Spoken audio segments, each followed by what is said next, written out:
हम किसी से खुशियाँ मांगे ये हमें मंजूर नहीं।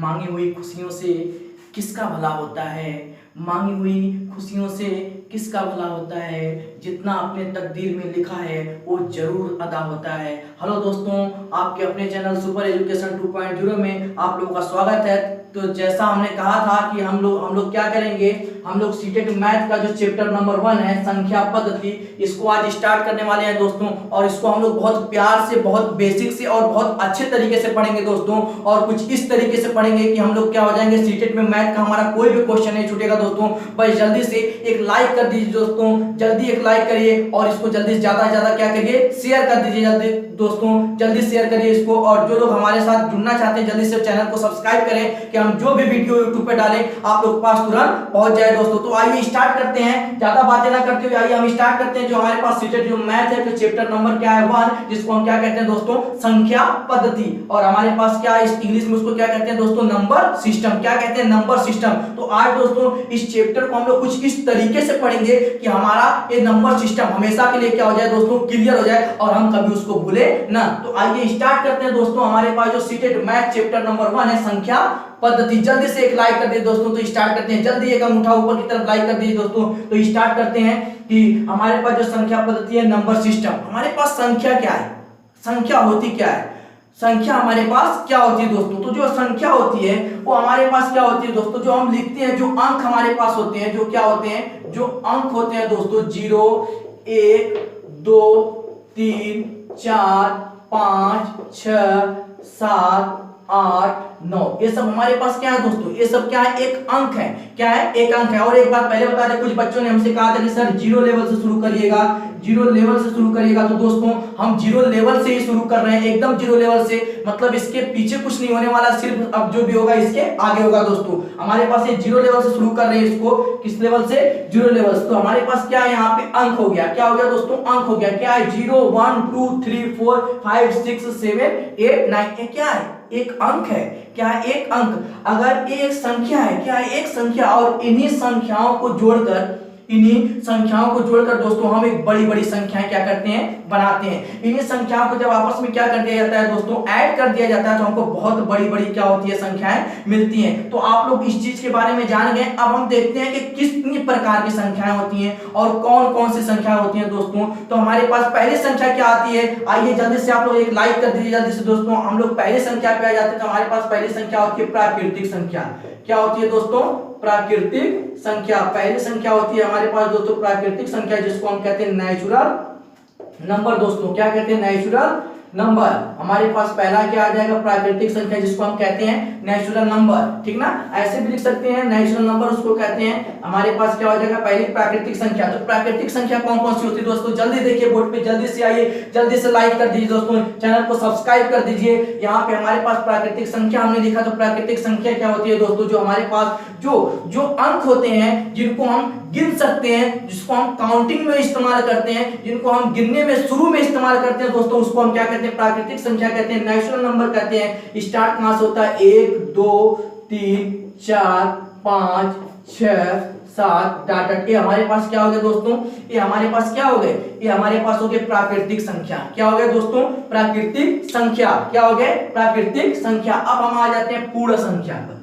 किस पर आ जाते हैं दोस्तों, पूर्ण संख्या, जिसको हम इंग्लिश में कहते हैं होल नंबर। क्या कहते हैं, होल नंबर। क्या कहते हैं दोस्तों, होल नंबर कहते हैं। बहुत प्यार से पढ़ेंगे, बहुत अच्छे से पढ़ेंगे और इतना अच्छे से पढ़ेंगे कि सीटेट का एक भी मैथ का क्वेश्चन छूटने वाला नहीं है। बस दोस्तों हाथ में हमने कलम पकड़ लिया और कलम से कल बदलेंगे दोस्तों, और सिर्फ हम नहीं, हम सब बदलेंगे। तो जुड़ जाइए जल्दी से दोस्तों और एक लाइक कर दीजिए। आइए हम लोग देखते हैं पूर्ण संख्या क्या होती है। जो प्राकृतिक संख्या होती है 1 2 3 4 5, अगर इसी में हम क्या करते हैं दोस्तों, 0 को मिला दी, अगर इसी में हम क्या करते हैं, शून्य को ऐड कर दे, इसी में शून्य को इसी में मिला दे दोस्तों, तो ये हमारे पास क्या हो जाएगी, पूर्ण संख्या हो जाएगी दोस्तों। ये क्या हो जाएगी, पूर्ण संख्या। तो 0 1 2 3 4 5 6 डाटा टी क्या हो गई, ये हमारे पास होगी दोस्तों पूर्ण संख्या। क्या होगी, पूर्ण संख्या। आप लोग बहुत अच्छे से जानते होंगे इसके बारे में। हम एक 0 लेवल से स्टार्ट कर रहे हैं, एकदम 0 लेवल से दोस्तों। हमारे पास क्या हो गए, पूर्ण संख्या हो गई। तो आइए हम दोबारा आगे देखते हैं कि हमारे पास क्या है, आगे हम देखते हैं कि पूर्ण संख्या के बाद क्या आती है। पूर्ण संख्या के बाद आती है हमारे पास दोस्तों जिसको हम कहते हैं पूर्णांक। क्या कहते हैं दोस्तों? पूर्णांक। क्या कहते हैं? पूर्णांक। क्या कहते हैं दोस्तों? इसको पूर्णांक। और इंग्लिश में क्या कहते हैं? इंटीजर। क्या कहते हैं? इंटीजर कहते हैं दोस्तों इसको। क्या कहते हैं? इंटीजर कहते हैं। और इंटीजर हमारे पास क्या होता है? इंटीजर क्या होता है? कुछ नहीं, हमारे पास जो प्राकृतिक संख्या है, प्राकृतिक संख्या को जो हमारे पास प्राकृतिक संख्या के साथ माइनस का चिन्ह लगा के, नेगेटिव चिन्ह लगा के अगर पूर्ण संख्या के साथ लिख देंगे तो हमारे पास क्या कहलाएगी? पूर्णांक कहलाएगी दोस्तों। क्या कहलाएगी? पूर्णांक। कहने का मतलब इसके साथ माइनस का चिन्ह लगा देंगे, इसके साथ हम यहाँ पे लिख सकते हैं डॉट डॉट डॉट -4 -3 -1 और 0, और इसको उतार लेते हैं 1 2 3 4 और डॉट डॉट। ये सब क्या हो गए दोस्तों? ये सब हो गए पूर्णांक। क्या हो गए? पूर्णांक। और पूर्णांक हमारे पास आप लोग बहुत अच्छे से जानते हैं दोस्तों, एक बार लाइक कर दीजिए जल्दी से। पूर्णांक हमारे पास क्या होता है? पूर्णांक दो प्रकार के होते हैं। पूर्णांक कितने प्रकार के होते हैं दोस्तों? पूर्णांक हमारे पास दो प्रकार के होते हैं। पहला क्या होता है दोस्तों? धनात्मक। पहला क्या होता है दोस्तों? धनात्मक, जिसको हम पॉजिटिव कहते हैं। धनात्मक पूर्णांक। तो धनात्मक क्या? बहुत सही, सही समझे आप लोग। धनात्मक पूर्णांक क्या होता है? जो 1 2 3 4 5 होता है उसको हम कहते हैं धनात्मक पूर्णांक। +1 +2 +3 +4 +5, ये सब क्या है दोस्तों? धनात्मक पूर्णांक है। क्या है दोस्तों? धनात्मक पूर्णांक। तो ऋणात्मक पूर्णांक क्या होता है? बिल्कुल सही दोस्तों, आप लोगों ने सही समझा। हमारे पास क्या चीज यहाँ पे? ऋणात्मक पूर्णांक। ऋणात्मक पूर्णांक दोस्तों, ऋणात्मक पूर्णांक क्या होगा? ऋणात्मक पूर्णांक वेरी सिंपल। ऋणात्मक पूर्णांक कहां से निकलेगा? एकदम सही, यहीं से निकलेगा, यहीं से। पूर्णांक जो हमारे पास है -1 माइनस हमारे पास क्या रहेगा? -1 -2, और हमारे पास यहाँ पे जो -2 -1 है, ये सब क्या है दोस्तों? ये सब क्या है? ये सब हमारे पास ऋणात्मक पूर्णांक है। लिखेंगे हम यहाँ पे -1 -2 -3 -4 -5 और डॉट डॉट अनंत तक। कहां तक जाएगा? अनंत तक। तो हम समझ लें कि प्राकृतिक संख्या क्या होती है। 1 2 3 4 5 6 7 डॉट डॉट क्या होती है दोस्तों? प्राकृतिक संख्या। अगर उसी प्राकृतिक संख्या में क्या मिला दे दोस्तों? 0 मिला दे। क्या मिला दे दोस्तों? 0 मिला दे तो हमारे पास क्या कहलाएगी? वो पूर्ण संख्या कहलाएगी। और अगर उसी प्राकृतिक संख्या में माइनस का निशान लगा के अगर पूर्ण संख्या के साथ मिला दिया जाता है तो दोस्तों क्या कहलाता है? पूर्णांक कहलाता है दोस्तों। क्या कहलाता है? पूर्णांक कहलाता है। जल्दी से एक लाइक करिए दोस्तों। क्या कहलाता है? पूर्णांक कहलाता है। और पूर्णांक कितने प्रकार के होते हैं? पूर्णांक दो प्रकार के होते हैं दोस्तों, बस दो प्रकार के होते हैं दोस्तों। कौन कौन सा होता है? एक होता है धनात्मक और दूसरा क्या होता है? ऋणात्मक होता है। तो धनात्मक कौन सा होता है? +1 +2 +3 +4 +5 और डॉट डॉट प्लस अनंत तक। कहां तक दोस्तों? अनंत तक होता है। और जो ऋणात्मक हमारे पास होता है दोस्तों, ऋणात्मक -1 -2 -3 -4 -5 और डॉट डॉट कहां तक होता है दोस्तों? अनंत तक। तो ये चीजें आप लोग समझ चुके हैं, ये चीजें आसानी से समझ लिए, इसमें आप लोगों को कोई दिक्कत होने वाली नहीं है। आइए देखते हैं दोस्तों सम संख्या। क्या देखते हैं दोस्तों? सम संख्या देखेंगे। और हम यहाँ पे लिखते हैं कि हमारे पास जो सम संख्या होती है वो क्या होता है? सम संख्या, इसको हम इवन नंबर कहते हैं दोस्तों। सम संख्या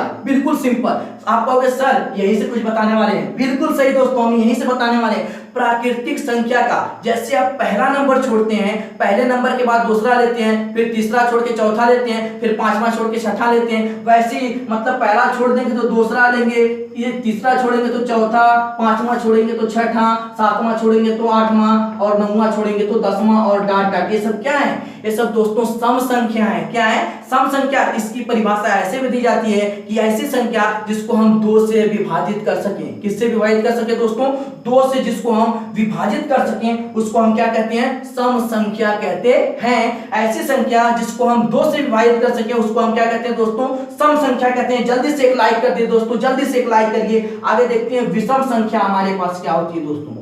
क्या चीज दोस्तों? विषम संख्या हमारे पास क्या होती है? जो विषम संख्या होती है दोस्तों, बस वही चीज कि जो पहली संख्या को ले लेंगे, प्राकृतिक संख्या में से पहली को लेंगे, दूसरी छोड़ेंगे, तीसरी को लेंगे, चौथी छोड़ेंगे। मतलब पहली को लेंगे और दूसरी छोड़ के फिर तीसरी को लेंगे, चौथी छोड़ के फिर पांचवी को लेंगे, छठी छोड़ के फिर सातवीं को लेंगे और डॉट डॉट। मतलब ऐसी संख्या जो 2 से विभाजित ना हो, ऐसी संख्या जो 2 से विभाजित ना हो दोस्तों। एकदम सही समझिए आप लोग। मतलब ऐसी संख्या जो 2 से विभाजित हो जाए उसको हम क्या कहेंगे? उसको कहेंगे दोस्तों सम संख्या। और ऐसी संख्या जो 2 से विभाजित ना हो उसको हम क्या कहेंगे दोस्तों? विषम संख्या। तो जल्दी से लाइक करिए दोस्तों, जल्दी से लाइक करिए कि आपका क्या हो गया? पूरा हो गया दोस्तों। जल्दी से लाइक करिए, जल्दी से। देखेंगे दोस्तों परिमेय संख्या। क्या देखेंगे आगे दोस्तों? हम लोग परिमेय संख्या देखेंगे कि हमारे पास परिमेय संख्या क्या होती है। तो यहाँ पे आप लिखते हैं दोस्तों परिमेय संख्या। कौन सी दोस्तों? परिमेय संख्या यहाँ पे हम लोग लिखते हैं परिमेय संख्या, जिसको हम क्या कहते हैं, रैशनल नंबर कहते हैं दोस्तों। क्या कहते हैं, रैशनल नंबर। एकदम शुद्ध हिंदी में बता रहे हैं और फिर इंग्लिश में भी बोल रहे हैं। रैशनल नंबर उसको कहते हैं कि किसी भी बच्चे को कोई भी प्रॉब्लम ना हो दोस्तों। तो आ जाइए, हमारे पास रैशनल नंबर क्या होता है, ऐसी संख्या जिसको हम P/Q के रूप में लिख सकते हैं। लिखते हैं यहाँ पे ऐसी संख्या जिसको हम क्या से दोस्तों, P/Q के रूप में लिख सकते हैं। P/Q के रूप में लिख सकते हैं। उनको क्या कहते हैं दोस्तों, उनको क्या कहते हैं, उसको कहते हैं परिमेय संख्या। उसको क्या कहते हैं, परिमेय संख्या। और दोस्तों Q is not equal to 0, मतलब जो बटे में है, मतलब कहने का कि P/Q के रूप में जब आप लिखोगे इसको, तो यहाँ पे जो बटे में होगा वो कभी भी 0 के बराबर नहीं होगा। आइए बताते हैं क्यों नहीं होगा। क्यों नहीं होगा 0 के बराबर? अगर 0 के बराबर हो जाएगा दोस्तों तो क्या होने वाला है, अगर ये 0 के बराबर हो गया तो कहने का मतलब ये अपरिभाषित हो जाएगा, मतलब उसको हम डिफाइन नहीं कर सकते, मतलब हम उसको परिभाषित नहीं कर सकते दोस्तों। तो यहाँ पे हम जैसे में ले लेते हैं दोस्तों, जैसे में हम क्या लेंगे, बहुत सारे नंबर हमारे पास आ जाएंगे। जैसे सभी प्राकृतिक संख्या हो गई दोस्तों, सभी प्राकृतिक संख्या, सभी हमारे पास पूर्ण संख्याएं हो गई दोस्तों। तो कहने का मतलब हम ले सकते हैं 2/3, 4/5, 6/7 और 2/9 ले सकते हैं। और यहाँ पे 1, 2 और फिर ले सकते हैं दोस्तों 0, 5। मतलब ये सब क्या है दोस्तों, ये सब हमारे पास क्या है, ये सब है हमारे पास परिमेय संख्या। आप लोग कहेंगे सर ये बटे में लिखा आपने, ठीक है, ये भी ठीक है, ये भी ठीक है, ये भी, लेकिन ये कुछ दिमाग में नहीं जा रहा है। अरे दोस्तों आप लोग देखिए ना कि हमने 1 लिखा तो 1 के बटे में तो 1 छिपा रहता है ना, हमने 2 लिखा तो 2 के बटे में तो 1 छिपा रहता है। मतलब कहने का ये सब हमारे पास कौन सी संख्याएं हैं, ये सब हमारे पास दोस्तों परिमेय संख्याएं हैं। आ जाइए जल्दी से लाइक कर दीजिए दोस्तों। हम देखते हैं आगे अपरिमेय संख्या क्या है, अपरिमेय संख्या दोस्तों, अपरिमेय संख्या। आगे देखते हैं अपरिमेय संख्या। तो अपरिमेय संख्या क्या होती है, हाँ वही अपरिमेय संख्या क्या होती है दोस्तों। तो ऐसी संख्या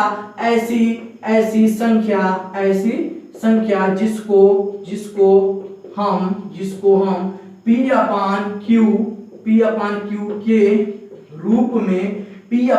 P/Q के रूप में नहीं लिख सकते हैं दोस्तों, P/Q के रूप में नहीं लिख सकते हैं, उसको क्या कहते हैं, उसको कहते हैं अपरिमेय संख्या। जैसे में दोस्तों हमने ले लेंगे, आप लोग से पूछेंगे कि आप लोग बताइए इसमें हमने कुछ छोड़ा है क्या, इसमें हमने कुछ छोड़ा है, हाँ छोड़ा है दोस्तों। क्या छोड़ा है, आप लोग कहेंगे सर अंडर रूट वाला आपने नहीं लिया है, तो सही एकदम है, हमने अंडर रूट वाला दोस्तों नहीं लिया है, क्योंकि अंडर रूट वाला तो इसमें आएगा ना। तो आइए देखते हैं, अंडर रूट हमारे पास 3, अंडर रूट 2 भी हो जाएगा, अंडर रूट 3 हो जाएगा, अंडर रूट 5 हो जाएगा दोस्तों, अंडर रूट 7 हो जाएगा, अंडर रूट 11 हो जाएगा, डॉट। ये सब क्या है दोस्तों, ये सब क्या है, ये सब अपरिमेय संख्या है। क्या है दोस्तों, ये सब अपरिमेय संख्या है दोस्तों। और जब ये अपरिमेय संख्या है तो हम कह सकते हैं कि सर, कोई बच्चा कह सकता है सर ये बताइए कि ये क्या है सर, ये कहीं अपरिमेय संख्या तो नहीं है। नहीं दोस्तों, ये अपरिमेय संख्या नहीं, ये परिमेय संख्या है, क्योंकि 4 को इससे बाहर निकालेंगे तो 2 आएगा दोस्तों।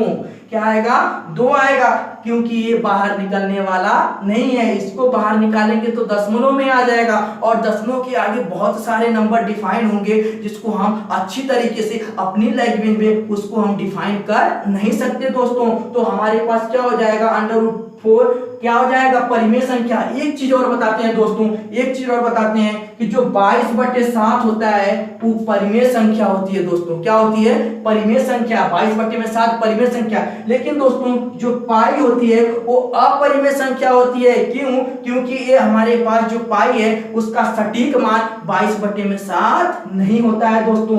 तो आप लोग ये चीजें समझ गए कि जो हमारे पास परिमेय संख्या क्या होती है, अपरिमेय संख्या क्या होती है। इसको मिटाते हैं और आगे हम लोग आते हैं क्या, किस पे आते हैं, वास्तविक संख्याएं पे दोस्तों। किस पे आते हैं, वास्तविक संख्या।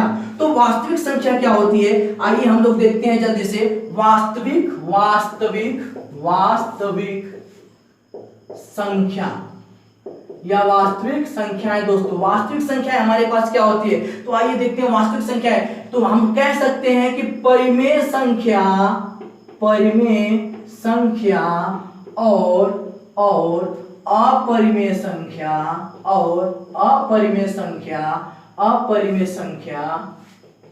वास्तविक संख्या कहलाती है। क्या कहलाती है दोस्तों? वास्तविक संख्या कहलाती है। क्या होती है?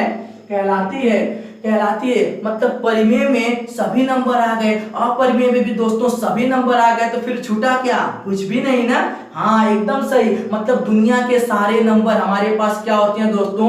वास्तविक संख्या होते हैं। लेकिन छूट गया दोस्तों, ध्यान दीजिए, कॉम्प्लेक्स नंबर। क्या हो गया दोस्तों? कॉम्प्लेक्स नंबर हमारे पास होता है। कॉम्प्लेक्स नंबर जिसको हम कहते हैं सम्मिश्र संख्या दोस्तों। क्या कहते हैं? सम्मिश्र संख्या। क्या कहते हैं दोस्तों? समिक संख्या।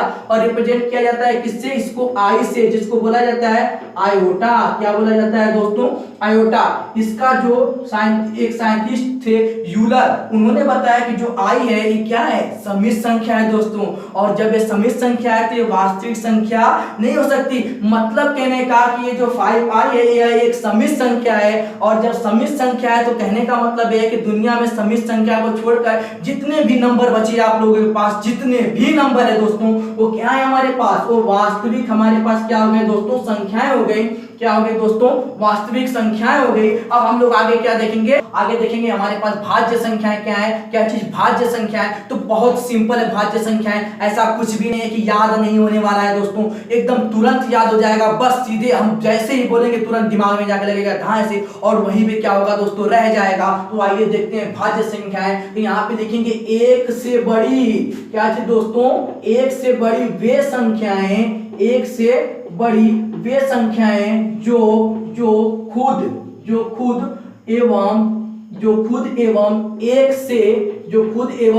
से विभाजित हो जाए, या कह सकते हैं जो खुद एवं एक से क्या हो जाए? विभाजित हो जाए, या ऐसे कह सकते हैं जो खुद एवं एक के अलावा कोई गुणनखंड न हो। क्या हो दोस्तों? कोई गुणनखंड न हो। क्या चीज? कोई गुणनखंड न हो। मतलब कहने का कि भाज्य संख्याएं किसको कहते हैं? एक से बड़ी वे संख्याएं। किससे बड़ी? एक से बड़ी वे संख्याएं जिसका खुद का क्या होगा? गुणनखंड होगा। और क्या होगा दोस्तों? एक का गुणनखंड होगा, उसके अलावा किसी और नंबर का गुणनखंड नहीं होगा। हम उसको भाज्य संख्या कहते हैं। या ऐसे कह सकते हैं एक से बड़ी वे संख्याएं जो खुद एवं एक के अलावा उसका कोई तीसरा गुणनखंड हो, एक के अलावा उसका कोई तीसरा क्या हो? गुणनखंड हो। उसका कोई तीसरा क्या हो दोस्तों? गुणनखंड हो। उसको हम क्या कहते हैं? उसको कहते हैं भाज्य संख्याएं। मतलब ऐसी संख्याएं जो एक से बड़ी हो। क्या हो दोस्तों? एक से बड़ी हो, और एक से बड़ी होने के साथ साथ वो खुद का गुणनखंड हो और एक का गुणनखंड हो, और उसको छोड़कर किसी तीसरे नंबर का भी क्या होना चाहिए दोस्तों? गुणनखंड होना चाहिए। तो आइए देखते हैं जैसे में आइए देखते हैं। तो जैसे में क्या हो जाएगा? हमारे पास 4 हो जाएगा। क्या हो जाएगा? 4। क्योंकि 4 बराबर लिख सकते हो 2 गुणे 1। ये तो 2 गुणे 1 हो गया, और ये खुद 4 अपना क्या है? ये गुणनखंड है दोस्तों। क्या है? गुणनखंड है। मतलब खुद का है और एक का है, और 2 गुना के क्या हो गया दोस्तों? 4 हो गया। मतलब एक और खुद को छोड़कर किसी और का क्या है? गुणनखंड है। तो ये क्या हो गया दोस्तों? भाज्य संख्या है। और क्या हो गई? 6 हो गई दोस्तों। बताइए जल्दी से। 8 हो गई, और क्या हो गई? 9 हो गई। 9? बिल्कुल सही दोस्तों, 9। क्योंकि हमारे पास 1 हो गया, हमारे पास 1 हो गया, 9 हो गया, और 3 से भी ये क्या हो सकती है? कट सकती है। मतलब 3 भी इसका गुणनखंड है। आगे दोस्तों ले सकते हैं 10 ले सकते हैं, लेकिन 11 नहीं लेंगे दोस्तों। 12 ले सकते हैं, लेकिन 13 नहीं लेंगे। 14 ले सकते हैं, और 15 भी दोस्तों ले सकते हैं, और 16 भी ले सकते हैं, लेकिन 17 नहीं ले सकते दोस्तों। तो ये हमारे पास कौन सी संख्या है? ये हमारे पास जितनी बोर्ड पे दिखाई दे रही है दोस्तों, ये क्या है? भाज्य संख्या है। कौन सी संख्या है दोस्तों? भाज्य संख्या है। आगे हम लोग देखेंगे अभाज्य संख्याएं। क्या दोस्तों? अभाज्य संख्याएं। बहुत प्यार से, बहुत अच्छे से, तुरंत समझ में आ जाएगा। ऐसा कुछ नहीं, पूरा धुआं कर दिया जाएगा सीटेट के मैथ को दोस्तों। आप लोग बस एक लाइक करिए दोस्तों, जल्दी लाइक करिए, और इसको ज्यादा से ज्यादा शेयर करिए, और सब्सक्राइब करिए। जो हमारे चैनल से पहली बार जुड़े उसको पहले सब्सक्राइब करें और बेल आइकन को प्रेस करें, ताकि हम जो भी वीडियो को यहाँ पे डालें आपके पास तुरंत से तुरंत तुरंत पहुंचे। और आगे देखते हैं दोस्तों अभाज्य संख्या। क्या देखेंगे दोस्तों? अभाज्य संख्याएं। तो अभाज्य संख्याएं क्या होती हैं? एक से बड़ी। क्या थी दोस्तों? एक से बड़ी वे संख्याएं, एक से बड़ी वे संख्याएं जो एक व खुद के अलावा उसका कोई गुणनखंड न हो, के अलावा उसका कोई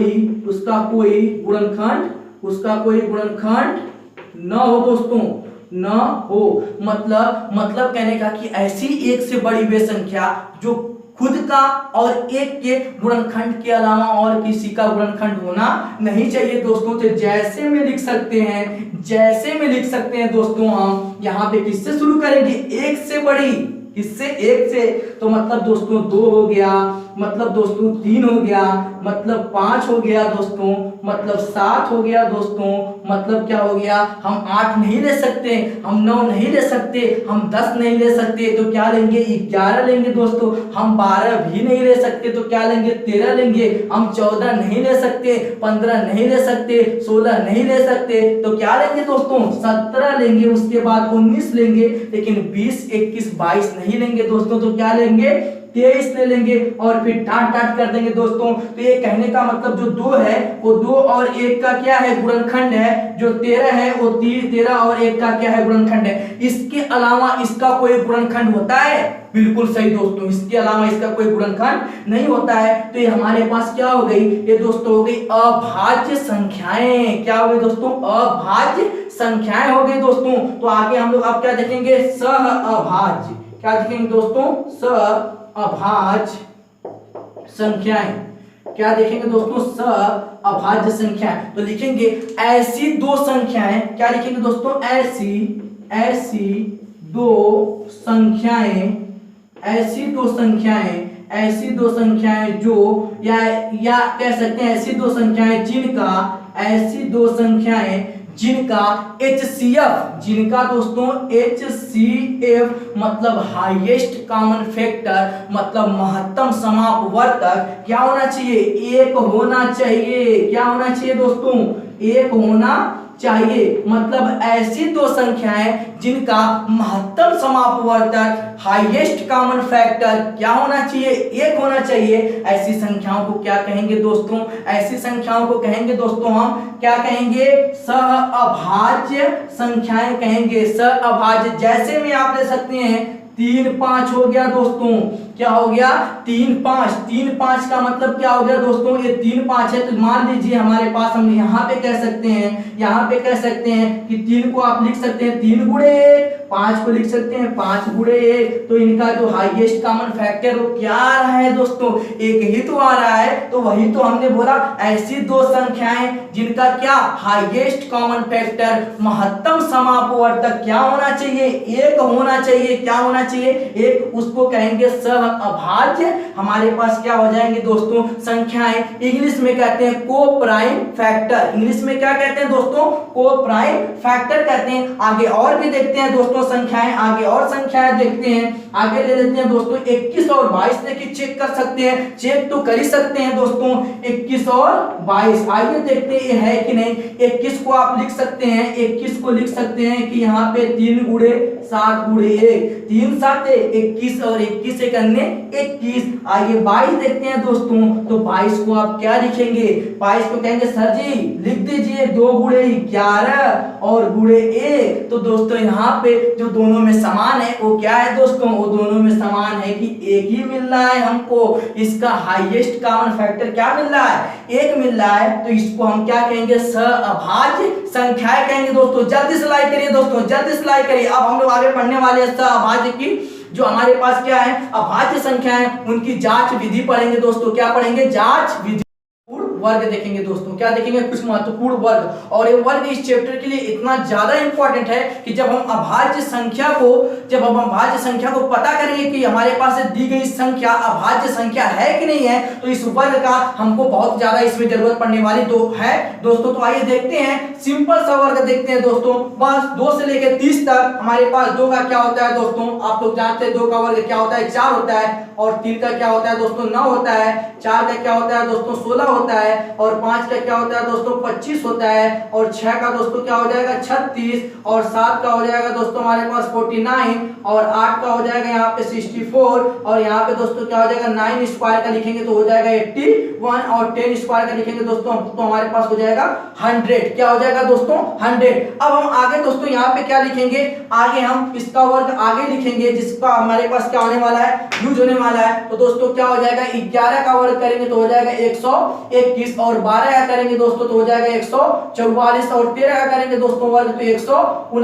और 14 का करेंगे वर्ग अगर दोस्तों तो हो जाएगा हमारे पास 196, और अगर 15 का वर्ग करेंगे दोस्तों तो हो जाएगा हमारे पास क्या 225, और अगर 16 का वर्ग करेंगे दोस्तों तो हो जाएगा 256, और अगर 17 का वर्ग करेंगे दोस्तों तो हो जाएगा 289, और अगर 18 का वर्ग करेंगे दोस्तों तो हमारे पास हो जाएगा 324 मतलब 324। और अगर हम क्या करते हैं दोस्तों 19 का, अगर हम दोस्तों क्या करते हैं 19 का वर्ग करते हैं तो हमारे पास क्या मिलेगा दोस्तों 361, और अगर हम 20 का वर्ग करते हैं दोस्तों तो क्या मिल जाएगा हमको 400। क्या मिल जाएगा दोस्तों हमको 400 मिल जाएगा। इसी तरीके से हम आगे वर्ग करेंगे, और अगर 21 का वर्ग करते हैं दोस्तों तो मिल जाएगा हमारे पास 441, और अगर दोस्तों 22 का वर्ग करते हैं तो मिल जाएगा 484, अगर दोस्तों 23 का वर्ग करते हैं तो 529, अगर दोस्तों 24 का वर्ग करते हैं तो हमारे पास क्या आ जाएगा दोस्तों 576, और अगर दोस्तों 25 का वर्ग करते हैं तो आ जाएगा 625, अगर दोस्तों 26 का हम वर्ग करते हैं तो हमारे पास कितना आ जाएगा 676, अगर 27 का वर्ग करते हैं दोस्तों तो हो जाएगा 729, और अगर 28 का वर्ग करते हैं दोस्तों तो हमारे पास हो जाएगा 784, और इसी तरीके से दोस्तों अगर 29 का वर्ग करेंगे तो हो जाएगा 841, और अगर दोस्तों हम क्या करेंगे 30 का वर्ग करेंगे तो हो जाएगा हमारे पास 900। ये हमारे पास क्या है दोस्तों कुछ महत्वपूर्ण क्या है दोस्तों वर्ग है, क्या है कुछ महत्वपूर्ण वर्ग है जिसको हम प्रयोग करने वाले हैं। किसमें प्रयोग करने वाले हैं हम, इसमें किसका प्रयोग करेंगे, हम लोग देखेंगे अभाज्य संख्या की जांच विधि। और ये विधि अब यहां से आपके एग्जाम में जो क्वेश्चन आने वाले हैं अब स्टार्ट हो जाएंगे दोस्तों। हम इसको अभाज्य संख्या की जांच विधि क्या है कुछ हम इसमें लिखने वाले हैं, और अपने लैंग्वेज में लिखेंगे कि आप लोग उसको अपने लैंग्वेज में कर सकें। जैसे मान लीजिए हमको कोई संख्या दे दिया, जैसे संख्या दे दिया दोस्तों 173, क्या दे दिया 173, और हमसे कह दिया कि आप जांच कीजिए, आप जांच करके बताइए कि ये हमारे पास 173 जो है वो अभाज्य संख्या है कि नहीं है, वो अभाज्य संख्या है कि नहीं है दोस्तों। तो ये जो हम लिखने वाले हैं देखिए हम यहाँ पे लिखेंगे ऐसी संख्या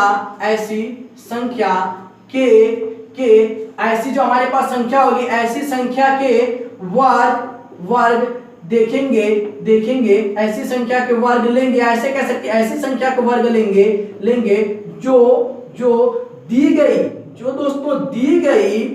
गई संख्या से ठीक बड़ी हो दोस्तों। क्या होनी चाहिए, बड़ी होनी चाहिए। ठीक क्या हो दोस्तों, बड़ी हो। मतलब कहने का कि अगर किसी संख्या का हमसे कह रहा है कि अभाज्य पूछ रहा है कि आप बताइए इसको कि ये अभाज्य संख्या है कि नहीं है, तो हम क्या करेंगे दोस्तों उसमें हम क्या करने वाले हैं उसमें कि हम वहां पे क्या करेंगे ऐसी संख्या का वर्ग लेंगे जो क्या हो इसके ठीक बड़ी हो, उसका वर्ग इससे क्या हो ठीक बड़ा हो। तो आ जाइए दोस्तों चेक करते हैं। ये हमारे पास क्या था दोस्तों 173 था दोस्तों, ये क्या था 173 था हमारे पास। कितना था दोस्तों ये 173 था। तो 173 का देखते हैं क्या होगा। तो यहाँ पे हमारे पास हो गया 173। तो अभी वर्ग लिखवाए हैं और कॉपी में अगर आप लोगों ने नोट किया है और नोट करना भी चाहिए दोस्तों, क्योंकि आपको सीटेट मैथ का परीक्षा जो है इस बार पास करना है। मैथ में अब चूकना नहीं है दोस्तों, मैथ को अब इस बार पार कर जाना है दोस्तों। तो यहाँ पे जो हमारे पास 173 दिया हुआ है, ये जो हमारे पास अभाज्य जो संख्या पूछ रहा है कि ये अभाज्य संख्या है कि नहीं, तो कैसे बताएंगे दोस्तों,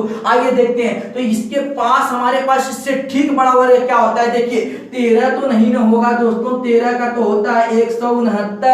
13 का क्या होता है दोस्तों 169, नहीं ये तो कम हो गया, हमसे इससे ठीक बड़ा लेना है। तो ठीक बड़ा का मतलब हमारे पास 14 हो जाएगा 196, मतलब इससे ठीक बड़ा क्या हो गया दोस्तों 14। मतलब यहाँ पे हम कह सकते हैं, यहाँ पे हम 14 का वर्ग ले सकते हैं जो 173 से क्या होगा दोस्तों बड़ा होगा। और जैसे ही हम वर्ग लेंगे तो हम लिखेंगे 14 से छोटी अभाज्य संख्या। 14 से छोटी हमारे पास क्या अभाज्य संख्या लिखेंगे, 14 से छोटी अभाज्य संख्या लिखेंगे। तो 14 से छोटी अभाज्य संख्या क्या हो जाएगी दोस्तों, एकदम सही, क्या होगी 13 होगा। फिर क्या होगा दोस्तों 11 होगा। फिर क्या होगा 10 तो नहीं ना होगा, नहीं हमारे पास 9 भी नहीं होगा, हमारे पास 8 भी नहीं होगा, लेकिन दोस्तों 7 तो होगा ना, बिल्कुल होगा दोस्तों। यहाँ पे 5 भी हो जाएगा, यहाँ पे 3 भी हो जाएगा दोस्तों, और यहाँ पे क्या हो जाएगा 2 भी हो जाएगा दोस्तों। तो ये क्या है 14 से छोटी अभाज्य संख्या है दोस्तों। तो आप लोगों को चेक करना है कि 2 3 5 7 11 से 173 भाज्य है, नहीं बिल्कुल नहीं है ना। 2 से भाज्य हो सकता है, ना 3 से हो सकता है, ना 5 से हो सकता है, ना 7 से, ना 11 से, ना 13 से। मतलब ये हमारे पास 173 क्या है, 173 एक अभाज्य संख्या है। कितना सिंपल था दोस्तों, इससे सिंपल कुछ हो सकता है? एक संख्या को चेक करने के लिए अभाज्य है कि नहीं दोस्तों, इससे सिंपल हमारे लिए कुछ नहीं हो सकता दोस्तों। तो ये हमारे पास क्या हो गया, ये हमारे पास क्या हो गया दोस्तों, ये अभाज्य संख्या हो गई। एक बार इसको और रिपोर्ट करते हैं, एक बार रिपीट करते हैं, एक बार और करते हैं दोस्तों। यहाँ पे अभाज्य संख्या की जांच विधि क्या है कि मतलब हम कैसे चेक करें कि वो अभाज्य संख्या है दोस्तों। तो ऐसी संख्या के वर्ग लेंगे जो दी गई संख्या से ठीक बड़ी हो, उसका वर्ग क्या होना चाहिए, ठीक बड़ा होना चाहिए। तो हमने क्या लिया 14, क्योंकि 14 का जो वर्ग होता है वो 196 होता है दोस्तों, इससे ठीक बड़ा होता है। तो 14 से छोटी अभाज्य संख्या लेंगे 2 3 5 7 11 13, और फिर देखेंगे इससे ये भाज्य है कि नहीं है। तो इससे ये दोस्तों भाज्य नहीं है। तो कहने का मतलब है जो 173 है वो क्या हो जाएगा, 173 एक अभाज्य। दोस्तों हम लोग क्या कर रहे हैं, हम आपको यहाँ पे क्वेश्चन दिए हैं, ये हमारे पास क्या है दोस्तों, क्वेश्चन दिया गया है। आप लोग को पता करना है कि जांच कीजिए कि निम्न दी गई संख्याएं अभाज्य संख्या है या नहीं है। ये जो संख्याएं दी गई हैं दोस्तों ये अभाज्य संख्या है कि नहीं। जल्दी से एक लाइक कर दीजिए दोस्तों। तो आज के लिए दोस्तों बस इतना ही। हम उम्मीद करते हैं और आशा करते हैं कि आप लोगों को 100% चीजें क्या हुई होगी, क्लियर होगी। तो आप लोग क्या करेंगे, इसको सॉल्व करेंगे दोस्तों। आपको वादा है, सीटेट मैथ का वादा है दोस्तों, सीटेट मैथ की कसम है आपको कि आप लोग इसको सॉल्व करेंगे, तभी आप लोग सीटेट मैथ जल्दी से पास कर जाएंगे दोस्तों। आप लोग इसको सॉल्व करके एस नो एस आप लोग इसमें लिखेंगे। अगर ए हमारे पास है तो लिखेंगे एस, अगर नहीं है तो लिखेंगे नो, एस है तो लिखेंगे एस, अगर नहीं है तो लिखेंगे नहीं दोस्तों। तो इतना जरूर करिएगा दोस्तों। हम लोग कमेंट बॉक्स देखेंगे और कमेंट में जिस बच्चे का हमारे पास कमेंट आया रहेगा सर एस नो, जिसका सबसे पहले आया रहेगा दोस्तों, हम उसका नाम यहाँ पे यूट्यूब पे लेंगे दोस्तों, और जरूर से लेंगे। तो दोस्तों आज के लिए बस इतना ही। जल्दी से लाइक कर दीजिए और शेयर कर दीजिए और सब्सक्राइब कर दीजिए दोस्तों। तो आज के लिए बस इतना ही। अब हम लोग आगे मिलेंगे नेक्स्ट वाले वीडियो में। Thank you.